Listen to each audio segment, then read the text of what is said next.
Hello everyone, Nishad Ahmed here from Brett's English. How are you today? പലപ്പോഴും ആളുകൾക്ക് confusing ഒരു പാർട്ടാണ് tenses എന്ന് പറയുന്നത്, ശരിയല്ലേ? പലപ്പോഴും ടെൻസസ് എന്ന് കേൾക്കുമ്പോൾ തന്നെ ആളുകൾ നെർവസ് ആയി പോകാറുണ്ട്.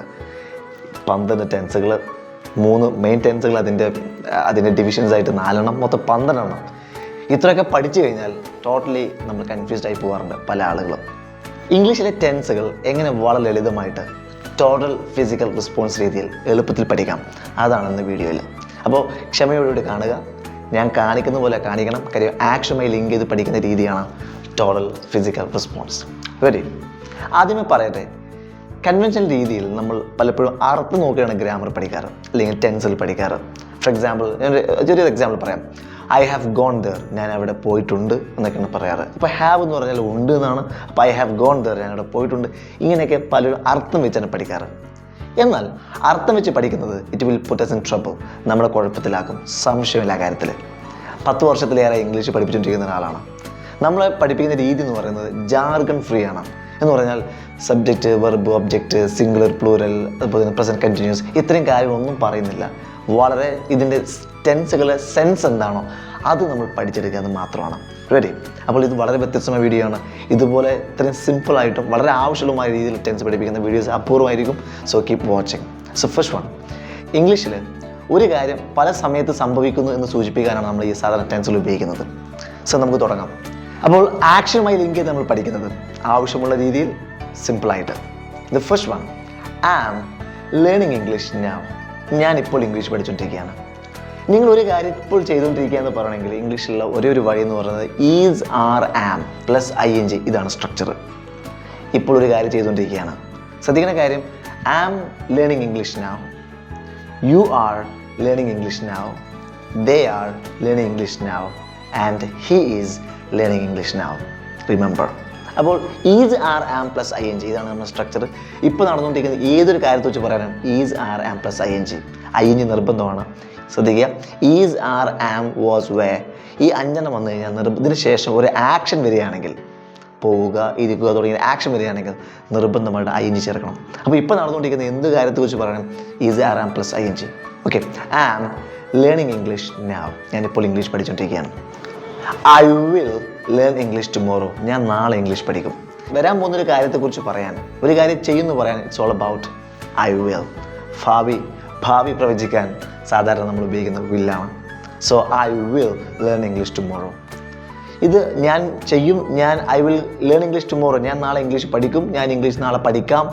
എന്ത് അർത്ഥം വെച്ചാൽ ഇതിൻ്റെ സെൻസ് എത്രയേ ഉള്ളൂ. ഒരു കാര്യം ചെയ്യും എന്ന് പറയുകയാണെങ്കിൽ it's all about will. Ready? ഇവിടെ ശ്രദ്ധിക്കുന്ന കാര്യം, ഇവിടെ യാതൊരു പ്രശ്നമില്ല, ആരായാലും കുഴപ്പമില്ല. ഇംഗ്ലീഷിൽ എപ്പോഴും നമ്മൾ ആളെ പറ്റി പറയുമ്പോൾ, ഒരാളെ പറ്റിയാണ് പറയുന്നതെങ്കിൽ അവരെ എണ്ണം പ്രശ്നമാണ്. എപ്പോഴും നമ്മൾ നോക്കുന്നത് ഒരാളാണോ ഒന്നിൽ കൂടുതലാണോ നമ്മൾ ചെക്ക് ചെയ്യാറുണ്ട്. ഇവിടെ ഒന്നിൽ കൂടുതലായാലും ഒരാളായാലും കുഴപ്പമില്ല, it's will. Come on, I will learn English, you will learn English, they will learn English, we will learn English, he will learn English. No problem. Okay, അപ്പോൾ 2 ആയി. I will be learning English tomorrow. ഞാൻ നാളെ English പഠിക്കും. I will be learning English എന്ന് പറഞ്ഞാൽ നമ്മൾ traditional രീതിയിൽ നമ്മൾ അർത്ഥം പഠിക്കാറ് ഒരു കാര്യം ചെയ്തുകൊണ്ടിരിക്കുകയായിരിക്കും എന്നൊക്കെയാണ് അർത്ഥം വെക്കാറ്. അർത്ഥം അങ്ങനെയൊക്കെ വെച്ചാൽ പോലും അതിൻ്റെ സെൻസ് ഇത്രയേ ഉള്ളൂ. വരാൻ പോകുന്നൊരു കാര്യം ചെയ്യും എന്നാണ്, ഒരു കാര്യം ചെയ്യും എന്നാണ് അതിൻ്റെ അർത്ഥം. സോ വരാൻ പോകുന്ന ഒരു കാര്യത്തെക്കുറിച്ച് പറയാൻ 2 രീതിയുണ്ട്. I will learn English or I will be learning English. ശ്രദ്ധിക്കുന്ന കാര്യം ഞാൻ നേരത്തെ പറഞ്ഞു, is, are, am, was, were, ഈ 5 വന്ന നിർബന്ധമായിട്ട് ing വരണം. ഇവന്മാർ ആശാനാണ് ബി എന്ന് പറയുന്നത്, BE എന്ന് പറയുന്ന വേർഡ്. അങ്ങനെയാണെങ്കിൽ ബീന് ശേഷം ഒരു ആക്ഷൻ വരികയാണെങ്കിൽ നിർബന്ധമായിട്ടും ing ഉപയോഗിക്കണം. So I will be learning English. Ready? So first one, I am learning English now, I will learn English tomorrow, I will be learning English tomorrow. ഇവിടെ ടെൻസുകളുടെ പേര് നമ്മൾ പറയുന്നില്ല. ഇത് സിമ്പിൾ ഫ്യൂച്ചറാണ്, പാസ്റ്റ് കണ്ടിന്യൂസ് ആണ്, ഇതൊന്നും നമ്മൾ പറയുന്നില്ല. നിങ്ങൾ ഇതിൻ്റെ സെൻസ് മനസ്സിലാക്കുക, പ്രാക്ടിക്കലായിട്ട് പഠിക്കുക എന്നുള്ളതാണ്. I learned English yesterday. ഞാൻ ഇന്നലെ ഇംഗ്ലീഷ് പഠിച്ചു. ഒരു കാര്യം ചെയ്തു എന്ന് പറയണമെങ്കിൽ നമ്മൾ ഏത് കാര്യമാണോ ചെയ്തത് അതിൻ്റെ കൂടെ നമ്മൾ ED വെച്ച് കൊടുക്കുക എന്നുള്ളതാണ്. ഒരു ED കൊടുക്കലാണ് പതിവ്. ഇപ്പോൾ പ്ലേഡ് എന്ന് പറയും, ജംപ്ഡ് എന്ന് പറയും, കുക്ക്ഡ് എന്ന് പറയും. എന്നാൽ ED കൊള്ളാത്ത ആളുകളുണ്ട്. ഫോർ എക്സാമ്പിൾ, ഗോ, വെൻറ്റ് എന്നാണ് നമ്മൾ പറയാറ്, കേം എന്നാണ് പറയാറ്. അത് പഠിച്ചു വെക്കണം. അപ്പോൾ ഇതിന് സെക്കൻഡ് ഫോംസ് എന്ന് പറയാറ്, അത് പഠിച്ചു വെക്കണം നമ്മൾ. So I learn English yesterday. ഇന്നലെ ഇംഗ്ലീഷ് പഠിച്ചു. ശ്രദ്ധിക്കുന്ന കാര്യം, ഇത് പഠിച്ചു എന്ന് മാത്രമല്ല, ഞാൻ പഠിക്കാറുണ്ടായിരുന്നു എന്ന് അർത്ഥമുണ്ട് ഈ ഇ ഡി ചേർക്കുമ്പോൾ അല്ലെങ്കിൽ സെക്കൻഡ് ഫോംസ് ഉപയോഗിക്കുമ്പോൾ. For example, in my childhood I learn English well. ഞാൻ നന്നായിട്ട് ഇംഗ്ലീഷ് പഠിക്കുമായിരുന്നു, അങ്ങനെ അർത്ഥമുണ്ട്. Alright, I learn English yesterday. ഞാൻ ഇന്നലെ ഇംഗ്ലീഷ് പഠിച്ചു. ഇതിന് സിമ്പിൾ പാസ്റ്റ് എന്നാണ് പറയാറ്. ഇത് പേരും പഠിച്ചു വെക്കേണ്ട, ഞാൻ യാദൃശ്യം പറഞ്ഞത് മാത്രം. So I learn English yesterday. ഞാൻ ഇന്നലെ ഇംഗ്ലീഷ് പഠിച്ചു. I was learning English yesterday. ഞാൻ ഇന്നലെ ഇംഗ്ലീഷ് പഠിച്ചു എന്നാണ് അതിൻ്റെ സെൻസ്. പഠിക്കുകയായിരുന്നു നമുക്ക് അർത്ഥം വെക്കാം, പക്ഷേ അതിൻ്റെ സെൻസ് എന്താണ്? വളരെ സിമ്പിളാണ്. നിങ്ങളൊരു കാര്യം ചെയ്തു തന്നെയാണ്.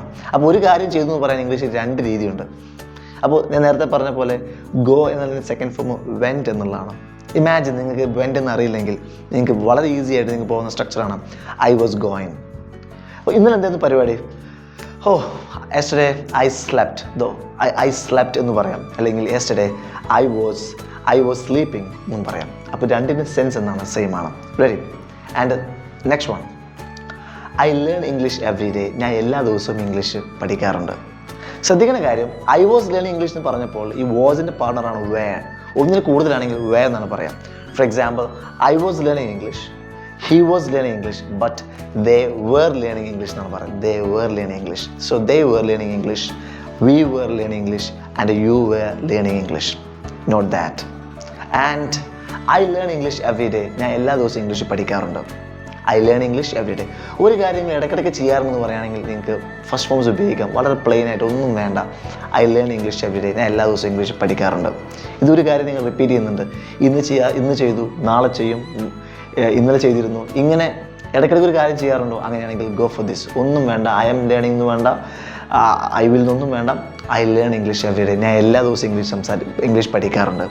റിമെമ്പർ, ഇത് ഒരാളാണെങ്കിൽ ഹീ, ഷീ, എവരിബഡി തുടങ്ങിയ ഒരാളാണെങ്കിൽ ഒരു യെസ് നിർബന്ധമാണ്.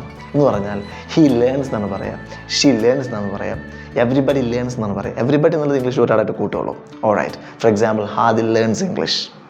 Okay, so I learn English every day, he learns English every day. അപ്പോൾ ഒന്നുകൂടെ നമുക്ക് റീക്യാപ്പ് ചെയ്യാം. Once again, I am learning English now, he is learning English now, they are learning English now. I will learn English and you will learn English, they will learn English and we will learn English. I will be learning English, they will be learning English and we will be learning English. I learned English yesterday, you learned English yesterday, they learned English yesterday. കുഴപ്പമില്ല. I was learning English, you were learning English and they were learning English. I learn English every day, he learns English every day, she learns English every day. Okay? And I have learned English. ഞാൻ English പഠിച്ചു. I have learned English എന്ന് പറഞ്ഞാൽ ഞാൻ പഠിച്ചിട്ടുണ്ട് എന്നൊക്കെ അർത്ഥം വെക്കാറുണ്ട്. എന്നാൽ I learned English and I have learned English, what's the difference? ഇത് വളരെ ഇമ്പോർട്ടൻ്റ് ആണ്. സിമ്പിളായിട്ട് പറയുകയാണെങ്കിൽ I learned English എന്ന് പറഞ്ഞതിന് ശേഷം നിങ്ങൾക്ക് എന്ത് സമയം വെച്ച് കൊടുക്കാം? യെസ്റ്റർഡേ വെച്ച് കൊടുക്കാം, ലാസ്റ്റ് ഡേ വെച്ച് കൊടുക്കാം. എന്നാൽ I have learned English എന്ന് പറഞ്ഞാൽ സമയം വെച്ച് കൊടുക്കാൻ പാടില്ല. അപ്പോൾ നമ്മളൊരു കഴിഞ്ഞ കാര്യത്തെക്കുറിച്ച് നമ്മൾ പറഞ്ഞ് സമയം വെച്ച് കൊടുക്കാതെ പറയുമ്പോഴൊക്കെ നിങ്ങൾക്ക് has, have plus third forms ഉപയോഗിക്കുക നല്ലത്. Four example, I have learned English and he has learned English and she has learned English. Got it? Okay, വേറൊരു കാര്യം കൂടി ഉണ്ട്. ഐ ഹാവ് ലേൺഡ് ഇംഗ്ലീഷ് എന്ന് പറഞ്ഞാൽ നിങ്ങൾ ആ പഠിച്ചത് ഇപ്പോഴും തലയിലുണ്ടെന്ന് അർത്ഥം. എന്നാൽ ഐ ലേൺഡ് ഇംഗ്ലീഷ് എന്ന് പറഞ്ഞാൽ അത് പഠിച്ച് മറന്നു പോയിട്ടുണ്ടാവാം. മനസ്സിലായോ? അപ്പോൾ കഴിഞ്ഞ കാര്യം അതിൻ്റെ ഇഫക്റ്റ്, അതിൻ്റെ ഹാങ് ഓവർ ഇപ്പോഴും ഉണ്ടെങ്കിൽ നിങ്ങൾ you can go for has and have. And I have been learning English for 2 hours. 2 മണിക്കൂറായിട്ട് പഠിച്ചുകൊണ്ടിരിക്കുകയാണ്. ഐ എം ലേണിംഗ് ഇംഗ്ലീഷ് തന്നെ പഠിച്ചുകൊണ്ടിരിക്കുകയാണ്.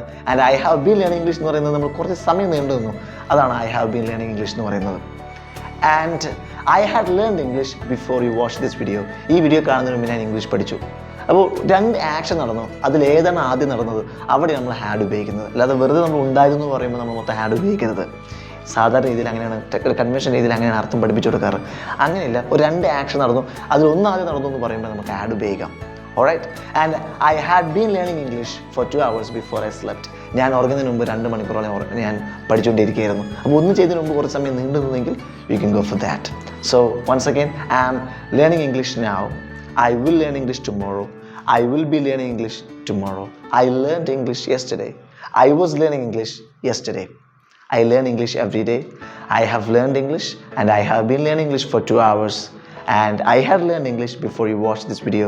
I had been learning English for 2 hours before I slept. Thank you very much for watching this video. Hope you love them. And any questions ഉണ്ടെങ്കിൽ ഇതിൻ്റെ negative എങ്ങനെ questions എങ്ങനെ നോക്കുന്നുള്ളത് നമ്മൾ വേറെ discuss ചെയ്യാം. Anyway see you with another. By.